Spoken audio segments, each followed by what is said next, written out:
Everything you've been told about Native American civilization is wrong.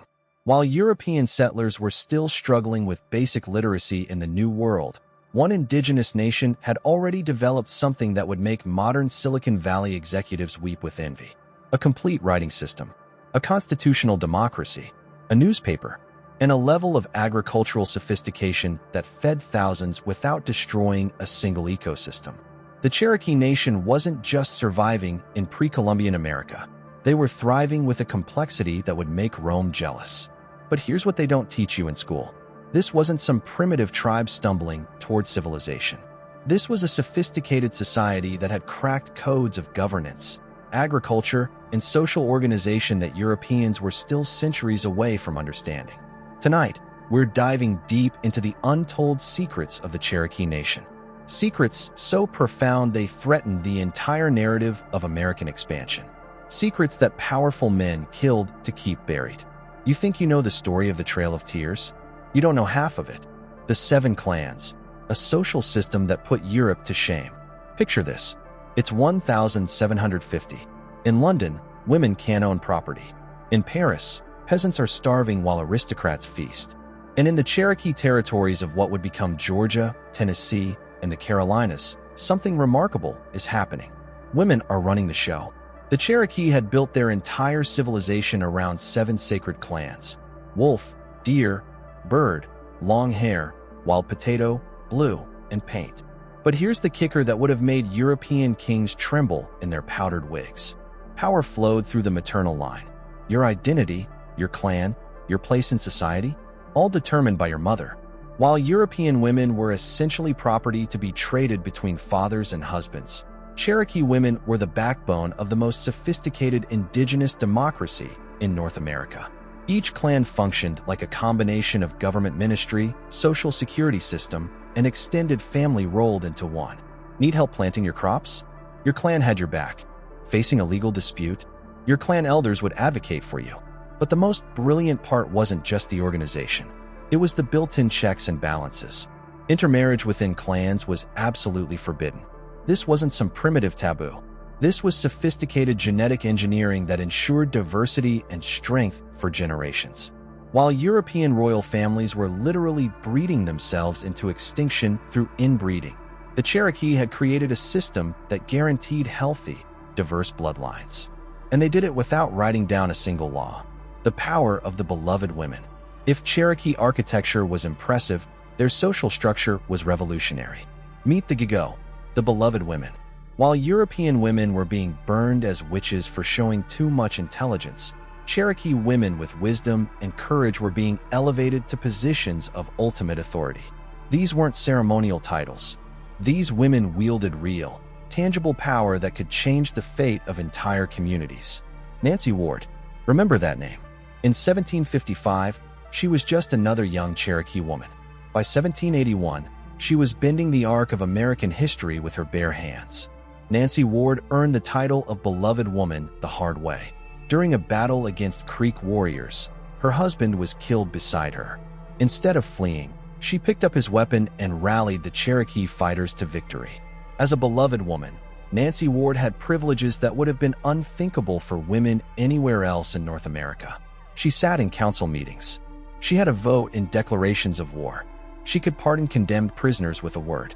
And when American colonists began encroaching on Cherokee lands, she made a choice that haunts historians to this day. She chose diplomacy over warfare, peace over revenge. Nancy Ward used her position to forge alliances with white settlers, believing that cooperation might save her people from destruction. She shared Cherokee agricultural secrets. She warned white communities of impending attacks. The Cherokee weren't passive victims of European expansion. They were active participants trying to navigate an impossible situation with intelligence, creativity, and heartbreaking hope. If this revelation is changing how you think about Native American history, smash that like button. Because we're just getting started. A government that worked. While the American colonists were still figuring out democracy, the Cherokee had been perfecting it for centuries. Their system was elegant in its simplicity and devastating in its effectiveness. 2 types of chiefs, 2 different seasons of leadership. One nation that could pivot between peace and war without missing a beat. The white chiefs ruled during times of peace. These weren't hereditary positions handed down through bloodlines. These were earned positions given to men and women who demonstrated wisdom, fairness, and an ability to build consensus. But when war came, everything changed. The Red Chiefs took command. These were the military strategists, the battlefield commanders, the men who understood that sometimes survival required violence. Their authority was absolute during conflict. But here's the crucial part that made the Cherokee system superior to European monarchies. When the war ended, the Red Chiefs stepped down. No coups, no power struggles, no civil wars. The White Chiefs resumed control, and the society returned to its peaceful rhythms as if a switch had been flipped. European history is littered with military commanders who seized power during crises and refused to give it up. Julius Caesar, Napoleon, countless others who turned temporary military authority into permanent dictatorship. The Cherokee had built a system that prevented that entirely. They had solved one of the fundamental problems of human governance 500 years before the American founders even began to wrestle with it. The Three Sisters, agricultural genius. Now let's talk about something that will completely shatter your understanding of pre-Columbian agriculture.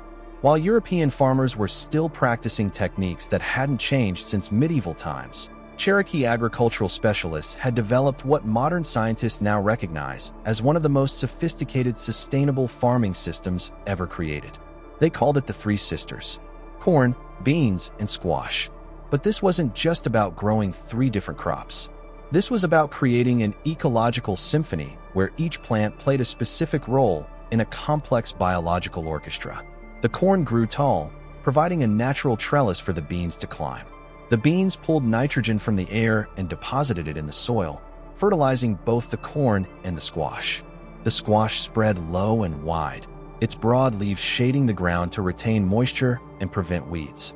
One system, 3 crops, 0 external inputs. No plows tearing up the soil. No animal manure fouling the water supply. No pesticides poisoning the ecosystem. Just pure biological genius that could feed large populations indefinitely without degrading the land. Cherokee farms were producing more food per acre than European agriculture could manage with all their draft animals, iron plows, and intensive labor. And who managed this agricultural miracle? The women. While European women were forbidden from owning land or making economic decisions, Cherokee women controlled the entire food production system, the game that prevented wars. Here's something that will blow your mind about Cherokee conflict resolution. They had invented a way to fight wars without anyone dying. Stickball, or as they called it, a netso. When disputes arose between Cherokee communities or between the Cherokee and neighboring tribes, they didn't always resort to warfare. Sometimes, they played a game instead. But this wasn't just any game. Stickball was warfare by other means. Hundreds of players on each side, wooden sticks, a small ball, and rules so intense that spectators compared it to watching an actual battle. Players could be seriously injured. Bones were broken. Blood was shed. The physical demands were so extreme that stickball games served as military training exercises. But here's the crucial difference. When the game ended, the dispute was considered settled. The losing side accepted defeat gracefully. The winning side claimed victory without demanding tribute or territory. European observers were baffled. One colonial official wrote, "They will engage in contests so violent that we fear for their lives. Yet when the match concludes, former enemies embrace as brothers." The Cherokee had created a form of ritualized warfare that satisfied the human need for competition and dominance while avoiding the devastating consequences of actual combat. Subscribe now if you want to keep diving deeper into these incredible secrets of Cherokee civilization. Living maps, the Trail Trees mystery. Let me tell you about something that will make you question everything you think you know about indigenous navigation systems. Scattered throughout the forests of the southeastern United States, there are trees that defy explanation. Massive oaks, centuries old, growing in impossible shapes. Horizontal trunks that point like arrows towards specific destinations. European settlers called them Indian marker trees and dismissed them as curiosities. They had no idea they were looking at the most sophisticated navigation network ever created in North America. The Cherokee had bent these trees as saplings, carefully training them to grow in specific directions. Over decades, the trees matured into living signposts that could guide travelers to water sources, settlements, trading routes, and sacred sites. But here's what makes this system absolutely brilliant. These markers were invisible to anyone who didn't know the code. A European could walk past a trail tree and see nothing but an oddly shaped oak. A Cherokee could read that same tree like a highway sign, understanding immediately which direction led to fresh water, which path avoided enemy territory, and where the best hunting grounds could be found. Unlike written maps that could be lost, stolen, or destroyed, these living maps were self-maintaining. They grew stronger with age. They could guide Cherokee travelers for centuries without any human intervention. Some of these trees are still standing today. Massive, ancient sentinels holding secrets that we're only beginning to understand. The impossible achievement, a written language born from nothing.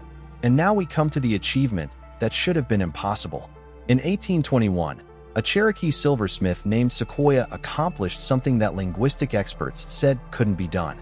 He created a complete writing system for the Cherokee language, from scratch, by himself, without formal education or outside assistance. Sequoyah had never learned to read English. He couldn't write in any European language. He had no training in linguistics, no understanding of phonetics, no knowledge of how other writing systems worked. But he looked at the mysterious marks that white men made on paper, and he understood that those marks somehow captured the sounds of spoken language. So he decided to create the same thing for Cherokee. For 12 years, Sequoyah worked in secret. His neighbors thought he was going insane. His wife burned his early attempts, believing he was practicing witchcraft. But Sequoyah kept working. He listened to Cherokee speakers and identified 85 distinct syllable sounds. Then he created a symbol for each sound, borrowing some characters from English, adapting others from numbers, and inventing completely new symbols when necessary. The result was a writing system so elegant and efficient that Cherokee children could learn to read and write in a matter of weeks. Within 10 years, most of the Cherokee nation was literate in their own language. They published newspapers, books, and legal documents. They translated the Bible and created a written constitution.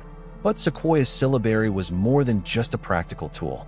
It was an act of cultural resistance that preserved Cherokee identity in written form for the first time in history. The Cherokee had weaponized their own language. The betrayal, when treaties became lies. Now we come to the part of Cherokee history that reveals the true character of American expansion. The Cherokee had done everything European civilization claimed to value. They had adopted agriculture, established laws, created schools, built houses, and even owned slaves to appease white sensibilities. They had transformed themselves into these civilized Indians that American policy supposedly wanted to create. And it didn't matter. By 1830, the state of Georgia was demanding complete Cherokee removal, not because the Cherokee were savage or primitive, but because they were too successful. Cherokee farms were productive. Cherokee businesses were profitable. Cherokee communities were prosperous. And white settlers wanted it all.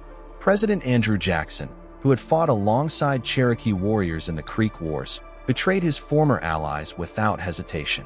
The Indian Removal Act of 1830 condemned the Cherokee to exile, regardless of their achievements or their loyalty. But here's what they don't teach you in school. The Cherokee didn't go quietly. They hired the best lawyers in America and took their case all the way to the Supreme Court. In Worcester versus Georgia, they won a decisive legal victory that should have protected their rights forever. Andrew Jackson's response: John Marshall has made his decision. Now let him enforce it. The President of the United States openly defied the Supreme Court to steal Cherokee land. The Cherokee had played by every rule of American law and won every legal battle. And it was all ignored because powerful men wanted their property. The long walk to hell. What happened next was not just a tragedy. It was a carefully orchestrated genocide disguised as a relocation program. The Trail of Tears wasn't a single journey. It was a series of forced marches that continued for years, each designed to break Cherokee resistance and scatter their communities across the western wilderness. Cherokee families were given no time to prepare. Soldiers arrived at their homes and forced them to leave immediately, taking only what they could carry. Their farms, their businesses, their sacred sites, all abandoned to white squatters who had been waiting eagerly for this moment. The first groups were forced to travel in winter, the worst possible time for such a journey. They lacked adequate food, clothing, and medical supplies. Children and elderly people began dying within days. Cherokee leaders had proposed alternatives. They offered to sell portions of their territory and relocate voluntarily over several years, allowing families time to prepare and communities to stay together. The government refused. They wanted immediate, complete removal with maximum suffering as an example to other tribes. Over the next several years, approximately 16,000 Cherokee were forced from their homes. By the time they reached their assigned territories in Oklahoma, nearly 4,000 had died from disease, starvation, and exposure. That's a death rate of 25%. 1 in 4 Cherokee perished because the United States government chose cruelty over compassion, greed over justice. The survivors, building from ashes. But if you think the Trail of Tears was the end of Cherokee civilization, you've underestimated their resilience. The survivors didn't just endure. They rebuilt. In the harsh wilderness of Oklahoma, Cherokee communities established new farms, new schools, new businesses. They adapted their agricultural techniques to different soil and climate conditions. They created new trade networks and diplomatic relationships. And they never forgot who they were. Cherokee language survived. Cherokee traditions survived. Cherokee identity survived. Today, the Cherokee Nation is the largest tribe in the United States, with more than 300,000 enrolled citizens. They operate successful businesses, fund educational programs, and preserve their cultural heritage for future generations. They've proven something that American expansion tried desperately to disprove. Indigenous civilizations are not inferior to European systems. They're different. Sometimes they're superior. The questions that remain.